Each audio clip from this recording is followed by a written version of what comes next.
So, project we have on the schedule today for our boat is to take care of this back deck right here.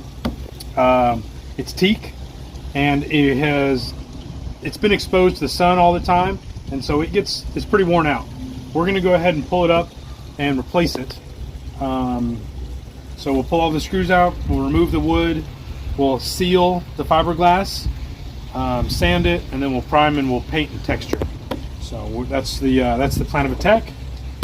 Let's get into it.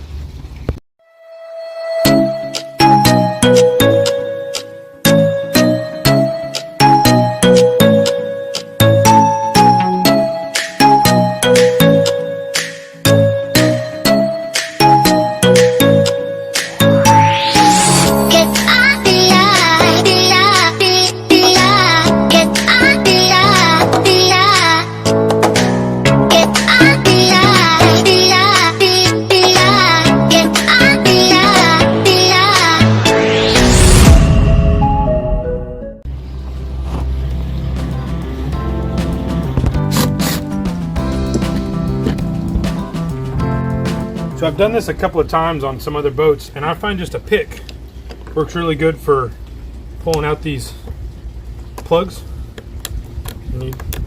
The other option is you've got to get in here and pry it up, but then you end up fighting the screws anyway, and you got to end up taking them out. So I just take a minute, take some time, and I go through and I just pull them out, and then you can just simply unscrew them.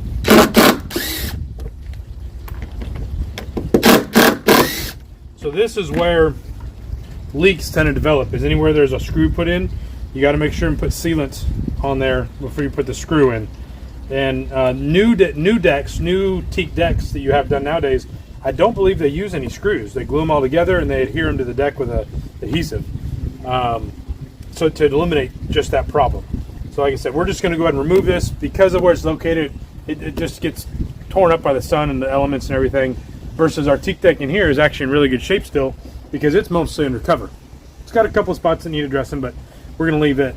We're just going to go with the durable texture and paint on here.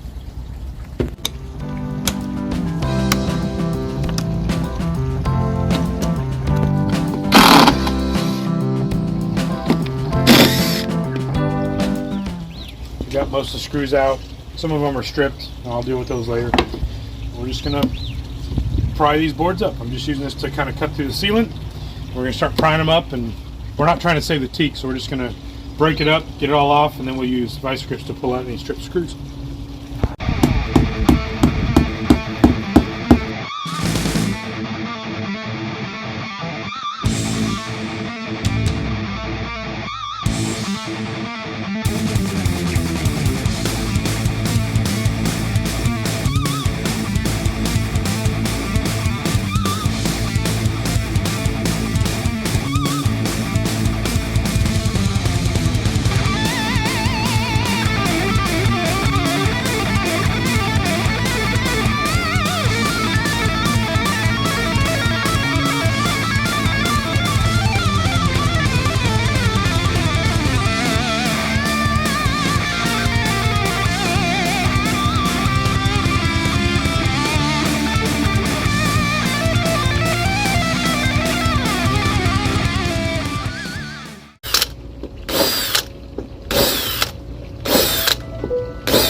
This is some thickener, so we're going to inject these holes down here with thickened epoxy, and that should seal them up, and then we'll come back and we'll texture on top of them. So the day we pulled it off, all the what's it called, teak, it went to rain that night, so we had to hurry up and cover it, so we put tape over the top to keep water from getting in. So after I get this thickened, I'm going to come back and sand off, because all the little ridges here. We'll get all the goo off at that time, get it all cleaned up before we do the texture.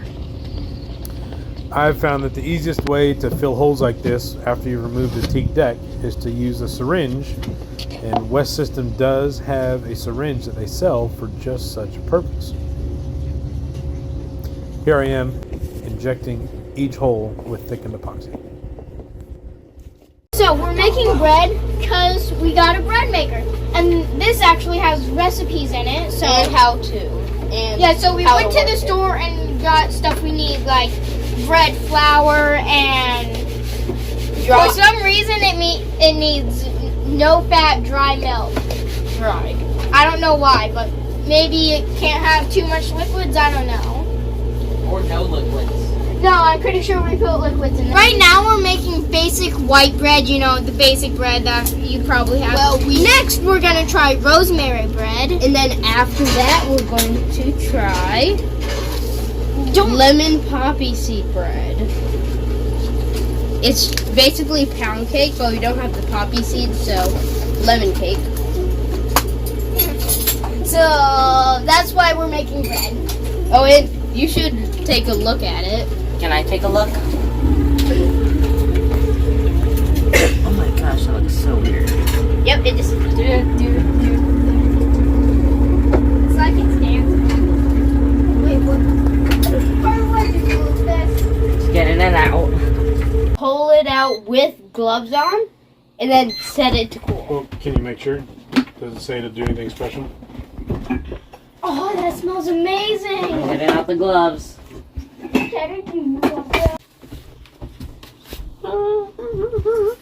I just require some duct tape. Tape base? Remove it from the thing with these, put it on a cooling rack. Okay. You get a cooler rack out of the bottom there for it? That's all. Is it still hot even with... You have to twist. Twist, huh? That looks so perfect. And then you just... Wait, I bet it has an indent on the bottom because Yes, it's like it does. a mixing paddle. That's pretty funny. So how does it come out? Okay, Like, I use a got knife or what? It doesn't tell. Maybe you have to flip it over. I don't know. That's why it beeps in the middle. So you can take that paddle out if you want. Oh. You just... From what I know, it doesn't come out. It came out pretty easy. Oh. I A think... lot of shaky shaky. I want to see the paddle indent. Yep. That's not bad. Oh! It's hard on the Why are we outside, all- but why are- soft on the inside. Stop, stop. Oh, yeah, that's hard on the top. Oh. Hot. And the blade's Can we dirty. start cutting it so it cools off faster and we already have slices for when... Okay. Hold on, I got more, Caleb. Eat it. Eat it. Eat it all. This bread looks good. like as soon as you poke it with a knife, it's gonna pop. Is it going to explode? It is cake. No, it's bread, not cake. Look at that middle there. It's not raw. Can I touch it? Right? Perfect. Can I see it? Can I feel it? Will this bread maker oven is built to put heat wherever it requires to be. It's really hot still. Give me that glove. That's why the edges are all hot. It looks so amazing. It looks so perfect. No, I'm slice still of not bread. seeing any raw. It shouldn't. Bread, out bread. Well, we're Nope, just no making raw. sure. Well, it looks a little. I think we're gonna No, eat no, it. Caleb, No, it's compared fine. to this, that's a Well, little. it's because it's in Yes. the inside. It's What you doing? Nothing. I didn't spell. It's not what I was referring to. In general, what are you I doing? thought you saw me spill. It's right there. Hey, it's right I'm there. painting. Oh, Finally painting the back deck that you never got around. listen, if you're painting, I know you're spilling. That's what I thought you caught me spill. I've painted with you before. Anyway, I'm painting because I'm tired of looking at it. It's not going to be near as good as how you do it, but it's going to be done. To finish up the back deck project, I painted a coat of paint and let it dry. And then I taped off where I wanted to texture, and I painted a second coat of paint, but while still tacky, I poured sand on it. Then I let that dry and vacuumed up the rest. Then I pulled the tape off and did a third coat of paint. The project is finally all finished. I still may end up doing a fourth coat of paint at some point, but for now, I'm happy with it. Thanks so much for watching. Make sure you like, subscribe, share with your friends, and then next week we're going to share some more of the boat projects we're doing, as well as the boat refit that we're finally finished with.